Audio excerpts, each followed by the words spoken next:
Have a 19-inch portable Beko, model number 19LL250M.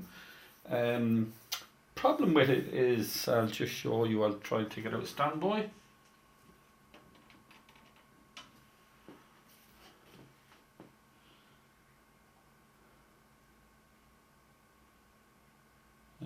Nothing. Okay, I'll do it again.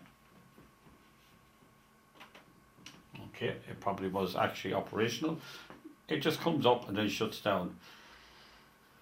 I would imagine this would be something to do with the backlights. Not 100% sure. I don't have any schematics for it, and I'm not going to search for them. It just will take too long.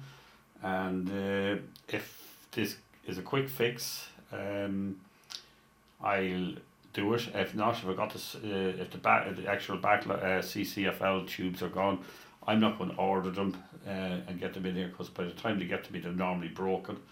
In transport, they're too delicate. Maybe I might be lucky. It's LED type, but I don't think so. This is too old of a TV to be LED. Okay, I'm going to just take the back off and see what I can see.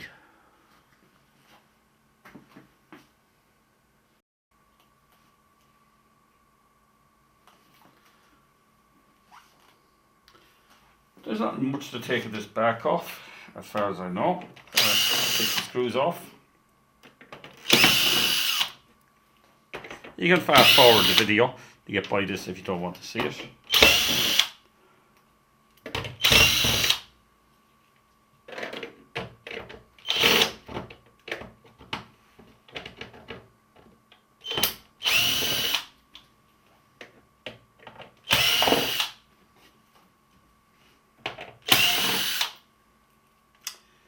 Right.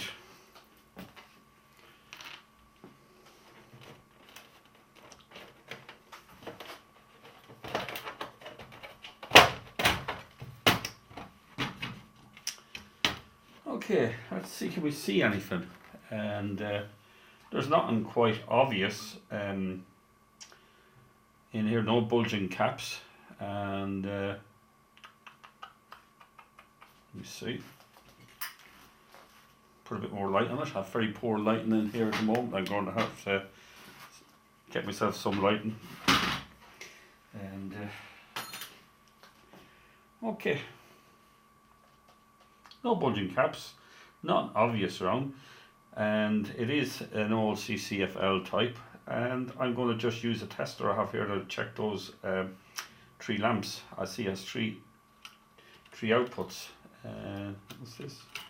Sorry, 4 lamps. There's actually 4 lamps on it. I'm going to check 4 of those lamps and see are they okay.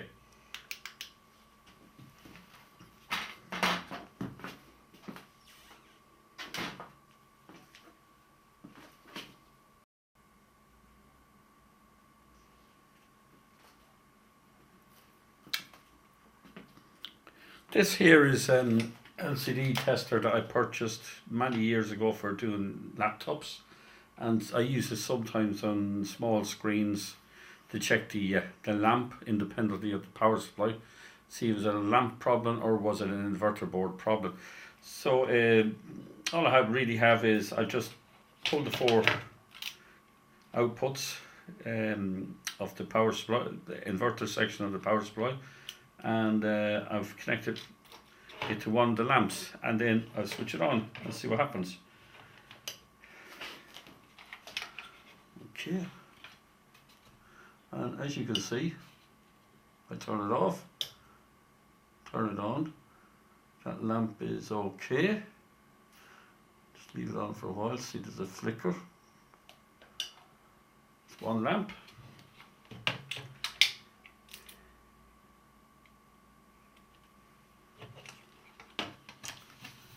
Okay, next one. Leave on for a while.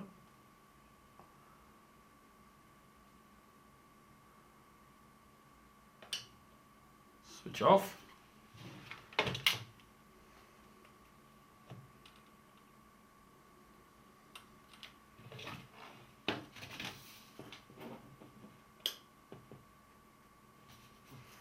Okay.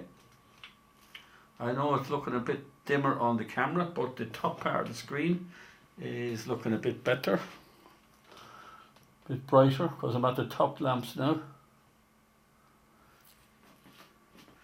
So we don't have a problem with them three. Let's go to the last one, which would be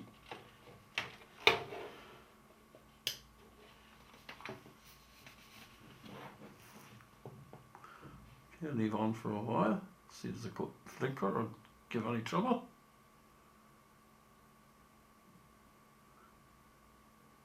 Okay, right, we can say we're 95% sure there's nothing around the lamps. There could still be a problem, but I think I can at this stage go elsewhere on the inverter board, be it the transformers themselves or the actual, I suppose, output capacitors. I see that they sometimes give trouble breaking down. I'm going to take that little board out and see, measure up the transformers, make sure they are the same, that they're the ohms values at least match up.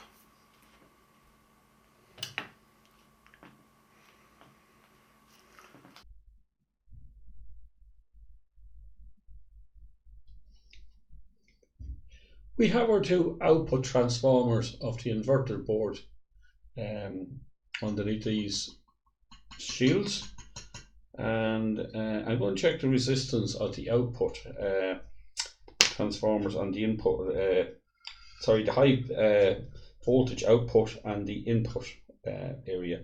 First of all, I'm going to go over and do this one here on the left, and there's 3 pins. I can find it on the microscope. I know where it is there, so let me just see it's there. Okay, we got 3 pins here. I'm going to check the 2 outer ones, and I'm getting 1000 ohms on that one, right? Okay, let's go to the far side on the second one. See, can we find them? There you go. All right. Get on your screen.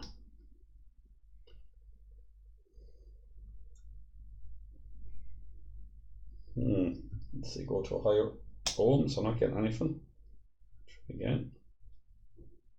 Nothing.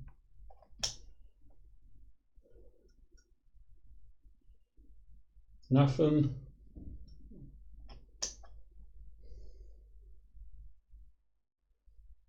I'm up to my scale on my ohms meter now is at maximum reading at 2 mega ohms, and I'm still reading open circuit. Try again. Up to 20 meg now, and I'm still reading open circuit on them 2 pins. That's in TR2051. I'm going to start removing that transformer.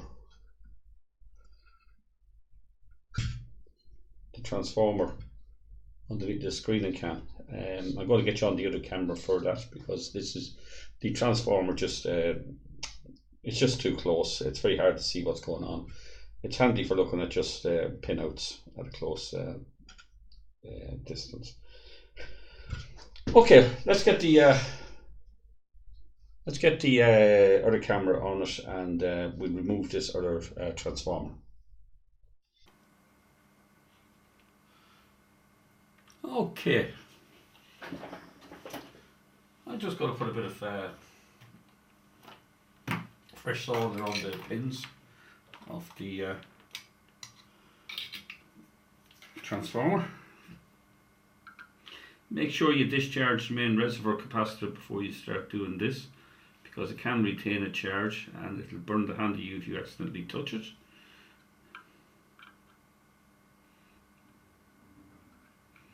I've checked this already and it's okay.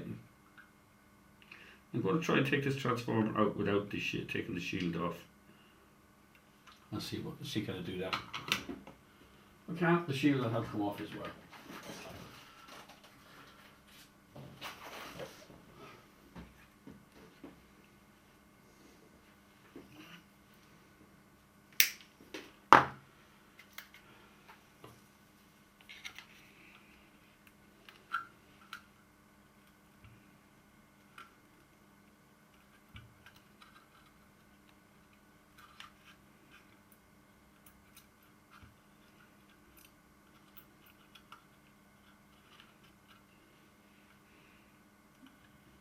I was hoping it was going to be one of those capacitors gone rather than the transformer, because might be able to get a transformer for it. They don't normally supply spares for these boards at all, so you're by yourself unless you can get a scrap board. And there's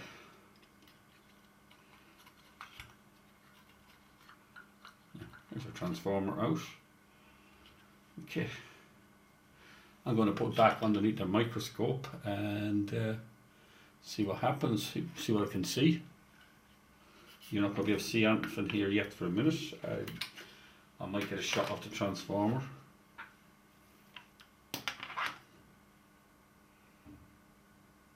So you're going to see any burn marks.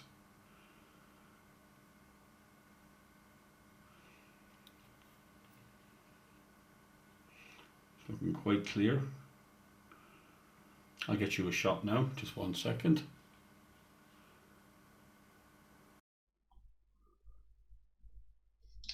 Okay, I just focus it a bit for you so you kind of get a little bit of focus on it. Pull it out a little bit, that's just too close to be able to see it, to be able to recognize what's going on. And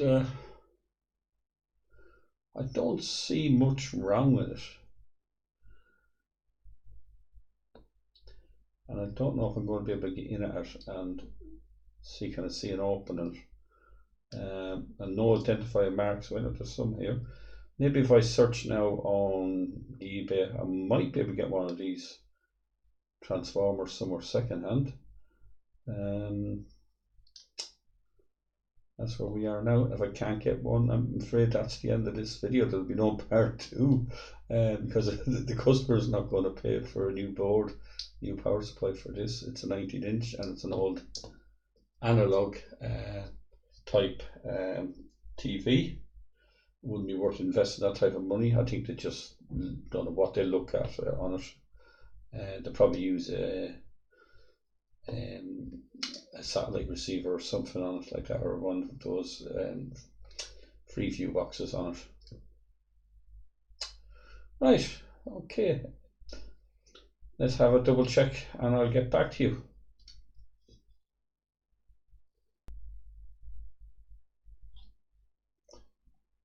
Okay, I have zoomed into this and I know it's not very clear on this. It's very hard to get it to focus, but in that area there of the primary winding, looks like it got hot. If you notice it there, it is a different color than the rest. It's not shiny. It looks like the enamel that's on the primary wire has melted. So I'd say there is a problem at that part of the transformer. So not much I'm going to be able to do with this. Only order a new one.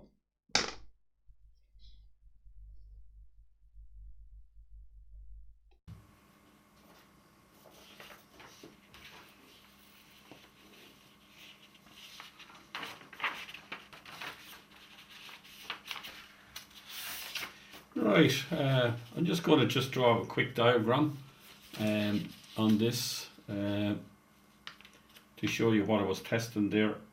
For anyone that doesn't know anything about electronics, all we have there is a basic transformer,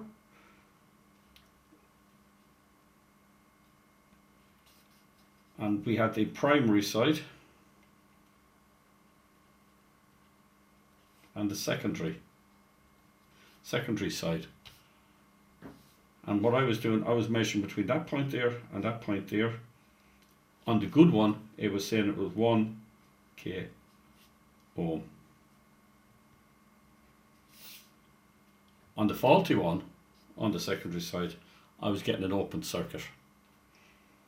And then you probably asked yourself, how was the lamps working when they started up? Because it looked like all 4 lamps were working. Well, they mightn't have been, because you seen there when I was testing the lamps, when you light them, whichever lamp you light up, that part of the screen is brighter, and the bottom part would be darker if you lit the top one. But if you had 3, say if you had 2 of them lit at the same time, it's going to be, I did think I seen a little bit darker at the bottom of the screen, which would correspond with this. Let me just double check, make sure I'm not speaking out of turn, and just go to double check. Okay, yes, it does correspond to the actual bottom two lamps. So I think the top two lamps were working, and it was a slight bit darker on the bottom, from what I could see. Hardly noticeable on a snowy raster with no signal input. You would have to put a white screen on it to have a look. I've seen a few places on eBay, weird websites. I wouldn't order them from them. I'd order from eBay, Amazon or something like that. But I'm not going to start ordering from websites somewhere in a foreign country that I can't speak their language. It's just too much work for a 19-inch portable TV, which is a shame really that you just can't buy these parts, because now they get thrown out.